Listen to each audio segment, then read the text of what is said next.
Hello, everyone, and welcome to our final day, day 3 of MMVC 25. It's been amazing 2 days, and I hope that you've enjoyed them, and we're looking forward to day 3. I see many haven't woken up yet. They're still asleep, and others are coming in, so they'll be coming in as we go. This is our 14th anniversary. These are the presenters, and the ones remaining are at the bottom from our current one, who's Robert. These are the countries represented. If your country is here, you can raise your hand or say where you're from in the chat box. We'd love to learn where you're from and anything else that you'd like to add. And keep comments going as well as the reactions. Presenters love the reactions, and I think you'll enjoy playing around with them as well. So our presenter is coming to us from Japan. He's a university professor whose work explores the evolving intersection between emerging technologies and transformative pedagogy. He has a strong focus on digital tools and how to enhance them rather than have them replace anything. And we discussed that yesterday and the day before about replacing teachers. Deep reflective learning. He guides both educators through the challenges and possibilities of 21st century education. He's the editor of the University Grapevine, a global newsletter that spotlights practical ideas. If you have heard of the University Grapevine, say yes in the chat. It spotlights practical ideas and thought leadership from across the educational landscape. He is also the co-author of Smart Communication, a dynamic textbook series designed to foster real-world communication skills. He also organizes enriching international cultural exchanges as the founder and organizer of Culture Club. We'd love to know more about these. So thank you for being with us, Robert. I know it's late in Japan and it's Saturday night, so maybe you're up. Actually, it's Yeah, Sunday. It's too almost late. Monday. I Yeah, just it's realized that. Yes. Sunday. Yeah. Yeah, it's Sunday night. So yes, tomorrow's work day. I'm going to stop sharing and let you do your presentation. Thanks so much, Nelly. So And we've got yeah, 6 people, 4 people, I think. that's good. So I Well, guess people are waking up. yeah. Thanks for coming, everyone. I know it's probably early wherever you are, and it's I believe a Sunday. So thanks so much, and it's great honor to be here. I'm sorry I've missed a lot of the past 2 days, but I've seen very good things about this online. So I hope you've had a chance to watch and enjoy lots of other really great presentations and workshops. Yeah, my name's Robert Stroud. I'm a professor, as Nelly said, in Japan. I've been here for almost 20 years now. And yeah, a lot of my research recently, unsurprisingly, focuses on AI. But I have a very keen interest, of course, also in learner engagement, particularly recently about their anxiety issues. That's a huge thing over where I am in Japan, but for many places in the world also, I think. So I'm hoping you can see that okay. Please tell me if it doesn't come through. Anyway, so yeah, the topic is finding their voice, strategies to encourage confidence amidst anxiety. So I've chosen some very cute little characters for the PowerPoint to try and lower anxiety about anxiety. So not showing images of students panicking or anything like that. I don't think that's going to be very helpful. Let me just get started if my the agenda, what is FLCA? I'll explain what this is in a minute. The acronym stands for foreign language classroom anxiety. You normally see FLA, but anxiety can be based upon context, situations, or perhaps what we're asking students to do. So I'm going to clarify exactly what I'm talking about today, and this will be nothing surprising to anybody. I'm sure everybody, maybe as a person, has experienced this, or you regularly see students having this as well. Where does it come from? Where does this sense of anxiety come from among our learners? What can it do to them? Things that we perhaps are very aware of, or maybe things we don't think about that anxiety can do to a person or a language learner. And probably the most interesting part, I'm hoping, will be some strategies to overcome it. What can we do as educators or language teachers to help students kind of get rid of that fear of speaking or interacting or taking part in classes? And of course, I would love to hear everyone's experience and ideas and questions, of course, at the end. I think that's why these sessions are so great, because everyone can actually just share their own ideas about it too. So what is foreign language classroom anxiety? I've highlighted the word classroom there because I want to make sure we're talking about what happens in a language classroom when students are anxious. They have some anxiety when using a foreign language. If you can, I'm very interested to see what you think. Could you perhaps just add a few words or maybe your own impression? You don't need to ask AI or Google this to find the answer. There is no wrong answer. Just for you personally, what do you think anxiety or foreign language classroom anxiety more specifically is for your students? If you have any ideas, please just write them down.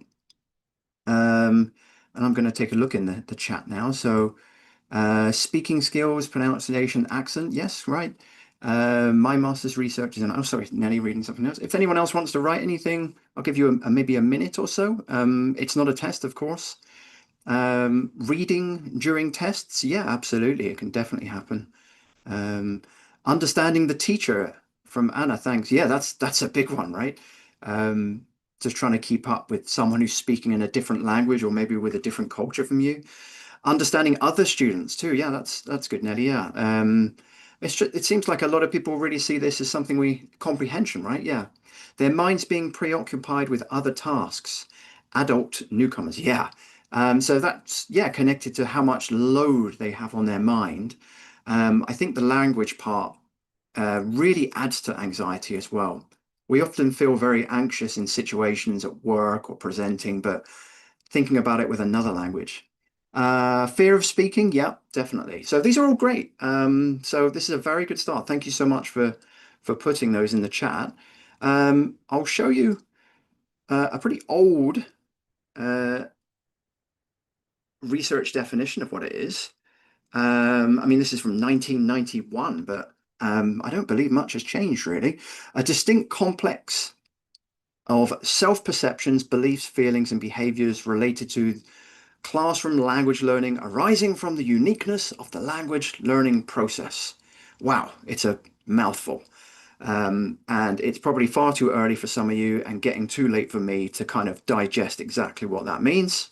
So let's simplify, but keep the same message. Feeling nervous when learning a language in class because it's difficult, and that affects how you think, feel, and act. So this is what we're talking about when we talk about anxiety, and all those comments in the chat, very much on par with this. So it's the fact that they're learning a language. It's difficult to do that, and it really affects how they feel, think, and act. So for this presentation, we're going to keep that as a kind of theme of what we're talking about, so we don't lose focus of that. So I'll give you a very quick comparison. Let's think about a task where you're just standing, you have to stand up and introduce yourself in your first language. Easy peasy. If anyone here on the Zoom was asked to just introduce themselves for 60 seconds in their first language, I don't think anyone would have a huge problem with that. Might be a little bit nervous about it. We're humans, but not too bad. And if we compare that to doing it in a second, third, or fourth language, we've probably got some linguists here in the Zoom, so maybe some of you can do this in multiple languages. But if you're in that context, for example, myself in Japan, where I speak Japanese, but I'm clearly not, it's not my first language, it's going to be a lot harder and you're going to experience that anxiety to come along with it.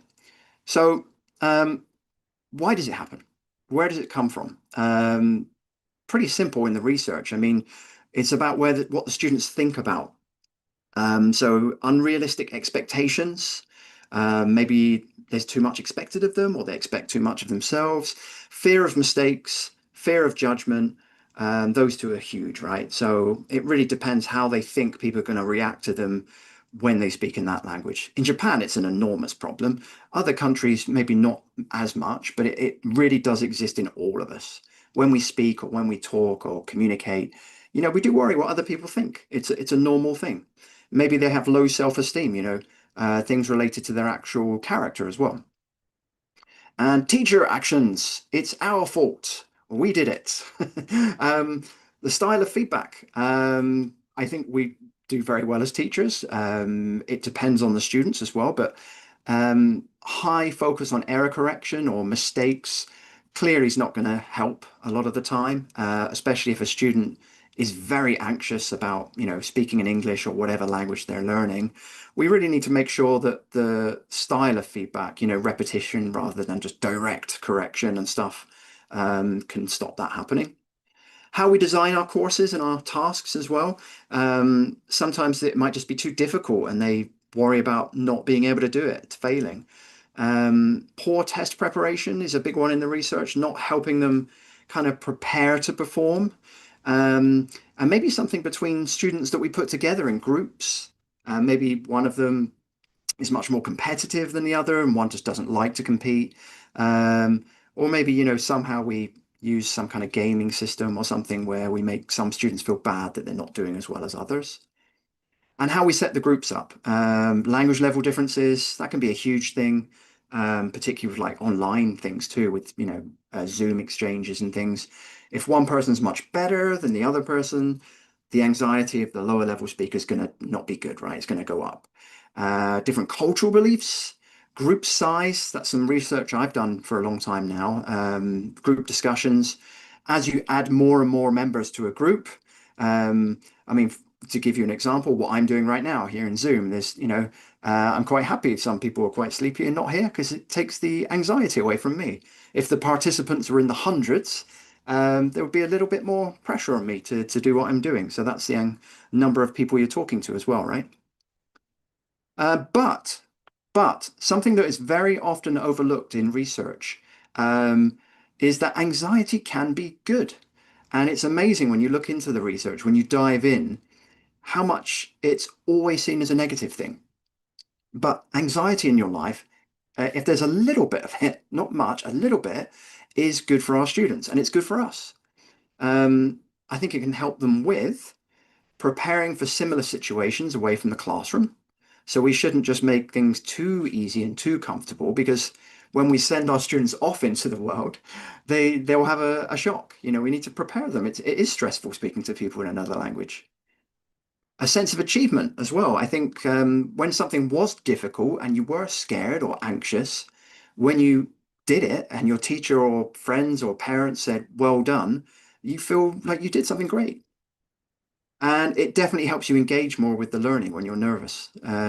Everyone here who's presented to a lot of people or, had to present in a foreign language, it does keep you really focused, even though you're nervous about it. But what does too much do? So this is what we're interested in, of course. So McIntyre had a really good breakdown of this, and I've not found anything better than this recently. The research hasn't really changed, and I think it's still very relevant. Academic effects, of course, if your students are very nervous, anxious, or stressed, um, their grades could be worse. They could overstudy, ironically. They could have lower self-perception. And in some cases, they can even just stop coming to class or going to even university or school and just drop out. Not surprising if they're really stressed out by it. What does it do to their brain too? It definitely makes you, more impaired in your performance. In the short term, anyone who stood up and tried to give a speech or do a test or something that was mentioned in the chat at the beginning, maybe you'll just mess it up a bit. Maybe you just kind of get stuck. You're like, what do I say or what do I write? Longer term, maybe you just lose your confidence and you don't have the thinking power to do it anymore. Socially, too, this is a big thing. Maybe you're less confident to communicate with people and interact, and anxiety during class because you constantly feel stressed out by something that's maybe too difficult in your mind. And we lose students. We kind of not just what we're teaching, but their social skills, which is a really big thing. So these are all the dangers. Um, now, what I'd like to do, and I don't want to put much anxiety on you, is just to put you with a partner, perhaps in a breakout room, and maybe just have a little bit of a discussion about these things, or just 5 minutes to talk about my students' experience anxiety or foreign language classroom anxiety when they so just give your partner or the group you're in a little bit of context about your own students. Number two, I can spot it. I know when they're stressed or when they're anxious. When you see or hear them doing something, how are you aware of it in your classrooms? Um, and what do you think it stops them being able to do? So, just maybe, just a couple of minutes each, maybe just what does anxiety mean in your teaching context? Where do you see it? How do you know it's there? And what is it doing to your learners? I think we have a really good variety of people here, and it's always different for different contexts. So, um, I'll put those in the chat again if you just give me a moment, because there were a few things to remember there, weren't there? So I've copied that. I'll put it in the chat. So you can probably see those again in the chat now. If you read those one more time while I just get the breakout rooms ready.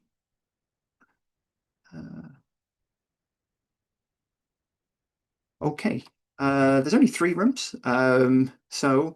And we'll just do about 5 minutes, perhaps. So just contextualize anxiety for you and your students. What is it and what is it as a part of your classrooms?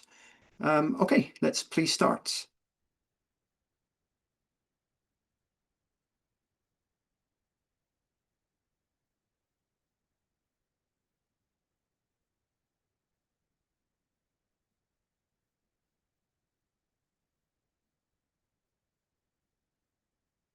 Did everyone see a breakout room? Not yet, Robert, but I've given everybody, Okay. uh, oh, I see 3 are gone, which means that it must be working, It's right? going, I think it's just slow. So um, maybe, I see 6 now, so 1 left. I think I included you as well. So, That's what I'm saying, I don't see anything. okay, let me just move people to other rooms.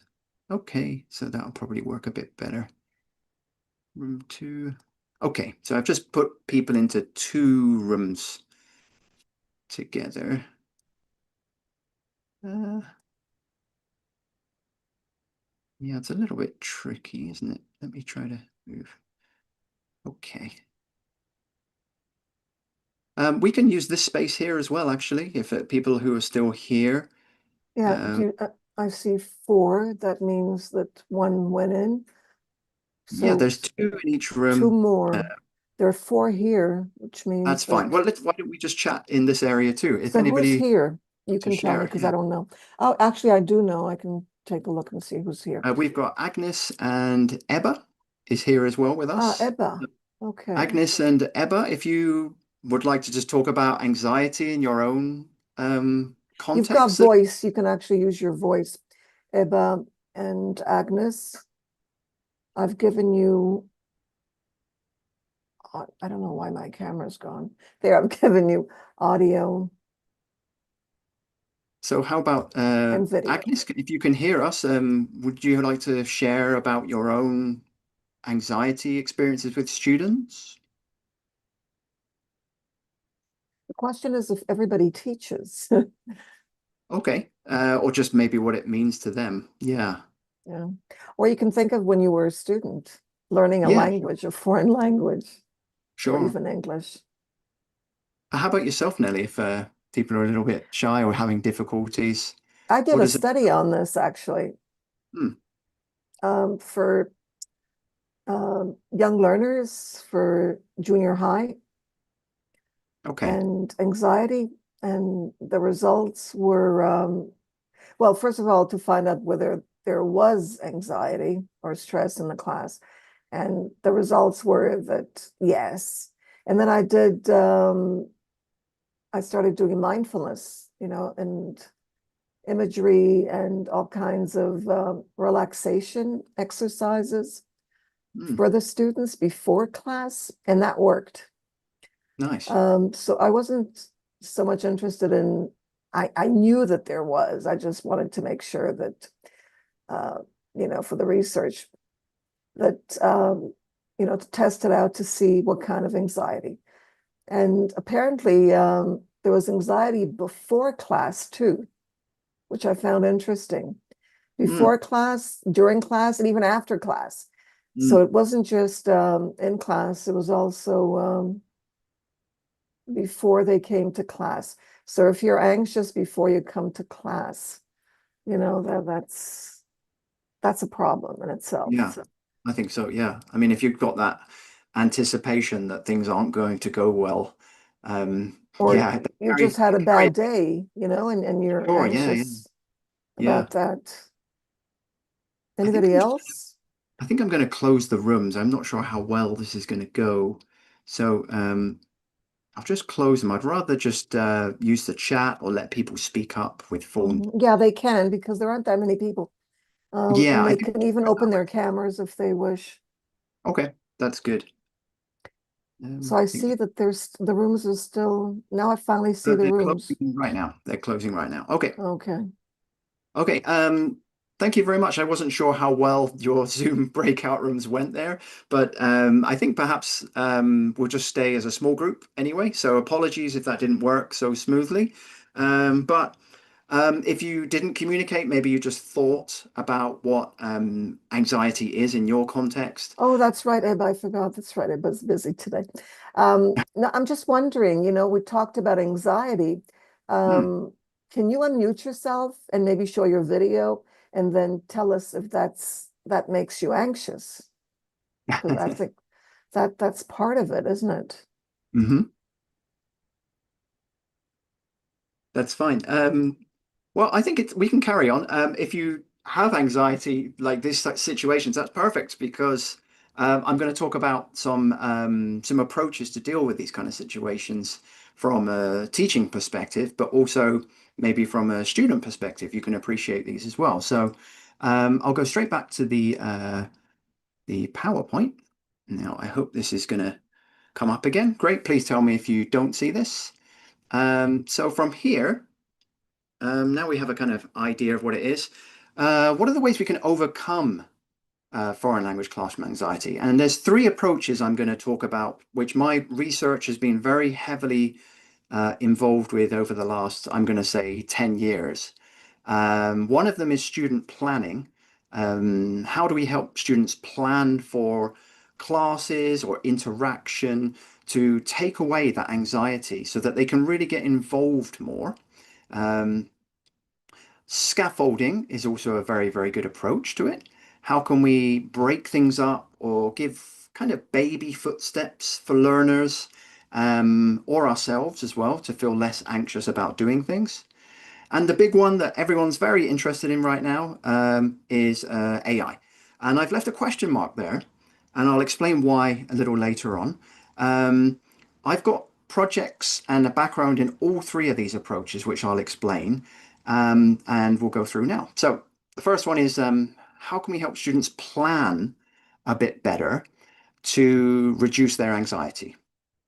And in task-based language teaching, if any of you are followers of that, when we talk about task planning, which has been around a really long time now, maybe 25 or 30 years even now in the research, there are three distinct stages before, for example, presenting or having a discussion or writing something down that students can plan to make things a bit better for performance and also their anxiety. So the pre-task before they do it. So they could write out a plan or they could rehearse. So they're kind of preparing what they want to say or they think, their ideas and things like that. In task is when they can kind of check their notes during that time. I joke with my students and I call this cheating. So I say, you can cheat, go ahead and cheat. Obviously, there are problems with that in terms of, getting them to get away from those notes and that security over time. But in task planning is another one. And post-task planning. Not much research on this, but it's something you can do as a teacher. Reflection and changes prior to the next attempt. So post-task, doing that after they've done it. So there was our definition of anxiety again. Feeling nervous when learning a language in class because it's difficult and that affects how you think, feel, and act. So let's think about that in a real example. So again, you have to stand up for 1 minute and introduce yourself in English. Wow. If you asked your students, if you are a teacher, to do that, that's pretty heavy to just throw that at them and say, okay, your turn, stand up. Who are you? What are you doing? Where are you from? Tell us everything. So I feel like you're going to make students panic a lot with that approach. So there will be a lot of anxiety. Another approach, you could say, write a 1 minute English self-introduction speech and practice it with a partner. Then change partners and do it again. You can read your speech if you like. When you're finished, make changes to your speech and find a new partner to repeat the task. So this is incorporated planning pre-task, during task, the in-task stage, and post-task. So we've thrown the kitchen sink at it here and just let them really plan everything and track everything to take away some anxiety. It's not perfect, but it's definitely less anxiety from learners when they do this. And we won't do the Zoom again. We can just talk here. But if anyone wants to share about any planning experience they've got with students, we can just do it in the room here. There are 8 or 9 of us, which is good. My students use planning in class when, Number 2, maybe they could plan more when they, or 3, the problem with too much planning. So if we look at that middle in-task planning thing there, if you've let, for example, students use their notes a lot, have you encountered any problems with that? So if anybody wants to share or just write in the chat any experiences or it could be positive or negative that you've had with allowing nervous or anxious students to plan things like planning presentations or planning discussions, please go ahead. Or you could just type it if you don't want to say anything. If you want to speak, please go ahead. Yeah, We can just I want to say something about, oh, my right. video's off. I wanted to say something about planning. For some students, planning is also stressful. Mm, Anything in the classroom is stressful. Maybe planning at home, like you said, not pre-task, but pre. Um, so that, they know what's ahead. And some just don't want to do anything. They just want to listen to others because they're very shy and they feel intimidated. So I think having choices so that they can choose, you can either do this, that, or that, not asking them to do the same thing. right. And maybe I think working in pairs is a great idea because it always lowers, stress in the classroom. That's great. And then, yeah, I totally agree. And it depends on the type of planning, doesn't it? I mean, if there's different modes of planning, there's what you would expect, which is writing things down, often called strategic planning. But also just rehearsing would mean just having a conversation with a friend or a partner just to kind of practice it a bit and go through it. Students often really like that. Yeah. And I'm seeing some good things coming into the chat as well. Planning for different modes of expression, very nice. Express your ideas in voice or video or narratives or a drawing. Drawings are a very interesting way, yeah. Kind of a way to mind map, isn't it, in a way, to prepare the thoughts. A lot of the problems that students have is that it's not just the language, it's that they're not preparing what they want to say and haven't structured it out, how they're going to say it or what their ideas are. So great. They feel less anxious when they work with a partner or in a small group. Absolutely, yeah. I think pairs is always the best way to work. A lot of good planning is the think, pair, share kind of process, isn't it? So think by yourself in a pair and then share maybe a bigger group. Definitely takes anxiety away. Um, and another one as well. Yes, we use the same testing tool approach for all students, but each student is unique. Absolutely. So maybe you need to allow students the choice of how they plan.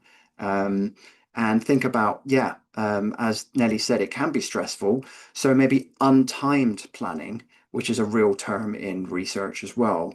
Maybe you need to just give them planning is a big thing. Scaffolding is also another very big one. Now, one of the big problems with planning um, is that you can allow them to do it too much and they become very, very reliant on it. So I'm going to come into a bit more of this.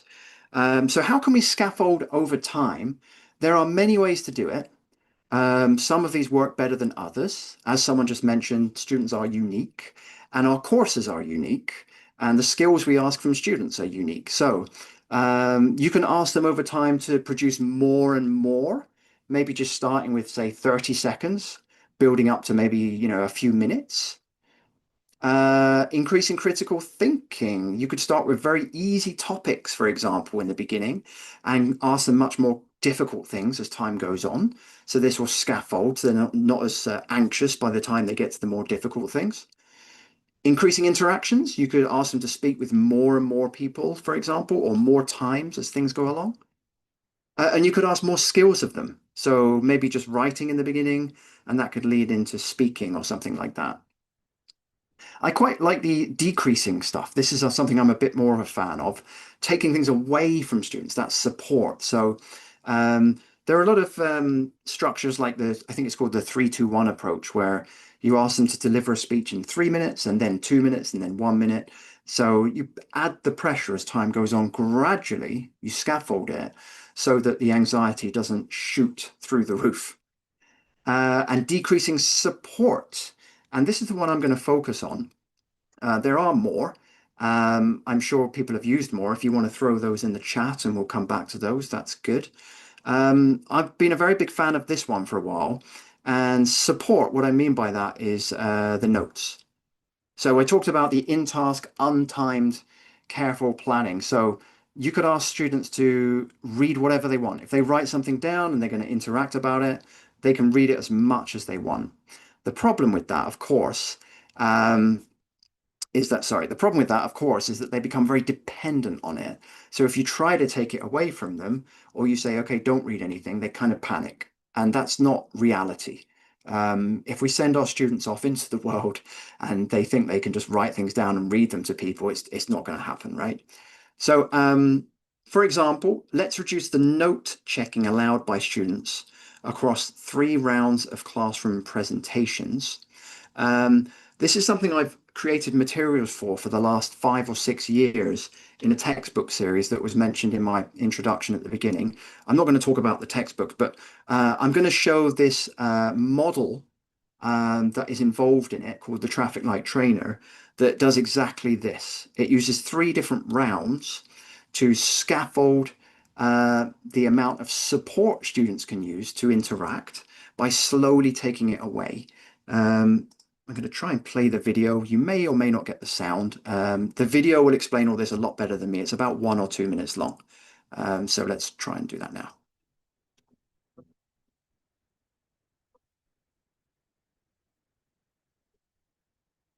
Yeah, there's no audio. It's a great Oh, video.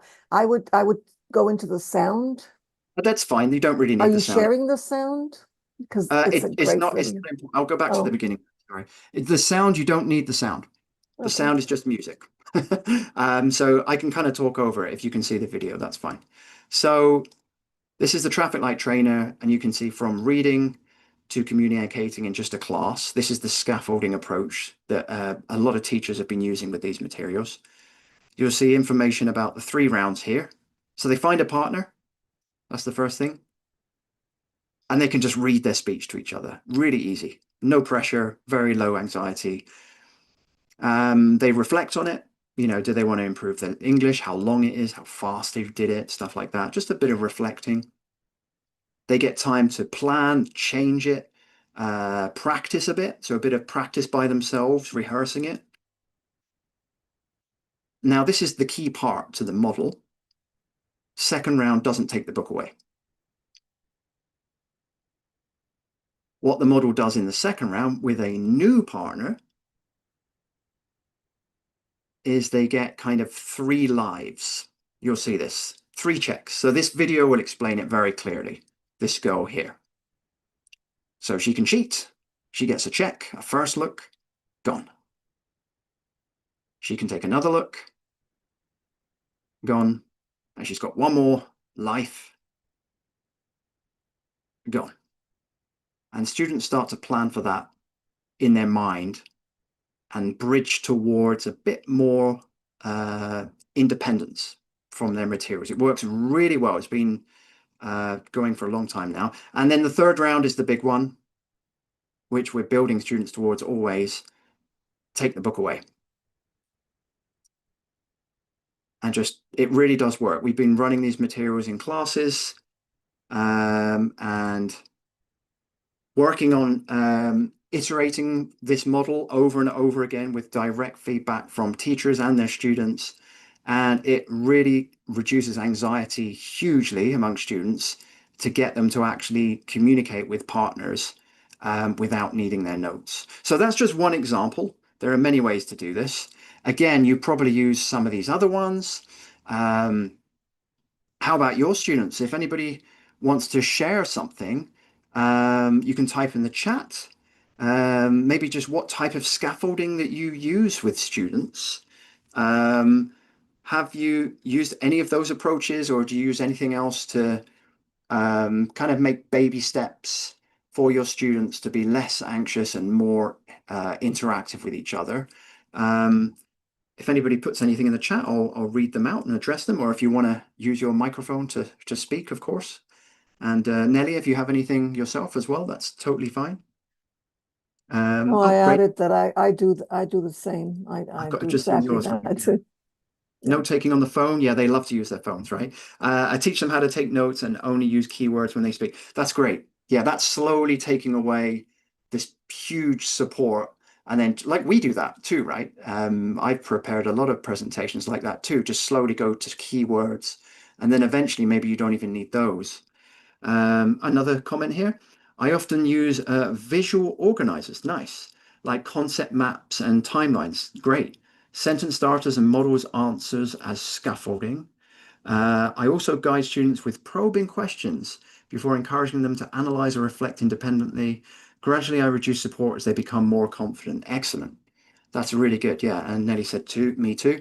Yeah, that's great. Anything to just give them that real confidence and support in the beginning that we slowly take away from them is a real key to anxiety. And it really makes them confident a little bit at a time. So thanks. That's really good. Um, okay. One more's come in. How many students do you have in class? If that's a question for me, my classes at the moment vary in size. My smallest would be about 20. The largest would be near 50, I'm guessing. It really depends. Not huge numbers. So not 80, no. But a model like this, if you can find a model that students just can follow, or a structure or scaffolding they can follow with their partners, I think it can be kind of limitless how big the class size can be. Um, I think it depends how many people we ask them to speak in front of is a big thing. And of course, if you've got 80 students, you're probably not going to have time to watch all of those people present to each other. So yeah. Okay. Well, I'm going to go into I want to try to leave some time for comments or questions at the end. So I'm going to jump back into the PowerPoint because what I'd really like to do is talk about the third one, um, which is, of course, AI, which everybody loves to talk about right now, with a question mark I put. So if we talk about AI, we're talking generally in this context. At the moment, the hot topic is chatbots. And if we look back at where anxiety comes from, again, we talked about what students are thinking, fear of mistakes, fear of judgment, things like that. What the teacher's doing if they're correcting them too much. Task and course design, are things too difficult for them? Um, and poor test preparations, have they been prepared continuously along the path towards, a test or something at the end of courses? And group setup, if we put them with people who are much better than them, basically have different belief systems or, a big group, these kind of things can really negatively affect students in terms of anxiety. So what do you think? I'm going to go through the research and a project I'm running right now in a moment, but I'm always very interested to hear what people think about chatbots for their students. So if you could type a few words in the chat to explain your feelings about chatbots and your English students. It doesn't have to be about anxiety, but if anybody would like to share their personal feelings about that, that would be great. Um, so RE correction. I find that students need to be corrected more often based on my experience. Many say they are not improving because people are not correcting them. Yes, maybe. Definitely in terms of the accuracy, maybe building on their complexity of language use and confidence. Yeah, I mean, a lot of mistakes get fossilized. They're kind of there. So yeah, they do need the feedback, but how do we give it to them without making them disappointed or anxious? That's a really good point. Another one, mixed feelings about chatbots from my own experience practicing a foreign language. Yeah, we're in the very early days. So another one, yes, I have been actively thinking how to scaffold their ability to work with a bot on their own time. Yeah, that is the big question with AI, I think. Getting students ready to take it on themselves without us just managing them the whole time. There's a big learning curve for the technology teachers and the students, right? Students need to be taught how to use AI ethically and not stop them from using it. Yeah, definitely. We can't keep it away from them. A lot of the stuff I focus on, and I think a lot of people focus on now, is maintaining their critical thinking skills and making sure they're using it as a supportive part of their learning and their growth as a student, rather than replacing anything that's been key for thousands of years in classes, really. Um, a question come in. Have you tried any bot that has worked well for speaking practices? I'm going to talk a little bit about one in a moment, not to advertise it. I'm going to just show you what a project Culture Club I'm involved with does. Sometimes students feel intimidated with chatbots. It's very interesting, the research, and I'm going to jump into that now, what students perceive them as. And I've just finished a research project with a lot of students in Japan, and I'm going to just tell you a little bit about it because I've only just finished it, but jumped into the data. Difficulties convincing students when they copy and paste. Yeah, can do that. Of course, that's always a problem. Okay, so thanks for all those comments, and I'll just quickly look at the research with you. So, what is the research saying about chatbots? Well, let's take a look. So, so far, the most recent stuff, it can lower anxiety compared to peer interactions and AI text-based interactions. That's this. I'm just reading what the research says. I'll give you my own opinions after this. More foreign language enjoyment, FLE. So they enjoy the process more, less anxiety. And a paper here this year actually got better IELTS speaking improvements because of using a chatbot in that think, pair, share speaking activity. More autonomy and sense of control, leading to less anxiety. So they feel a bit more in control of their own learning and a little less stressed.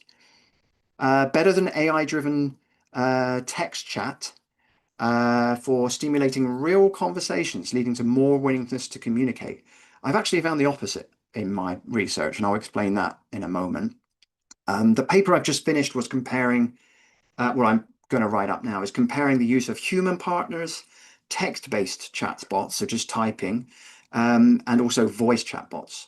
The students, when given the choice to choose one, overwhelmingly chose the human partner, which I thought was wonderful. because of the reality of a conversation, the person listening, their ability to adjust to their level was reported a lot.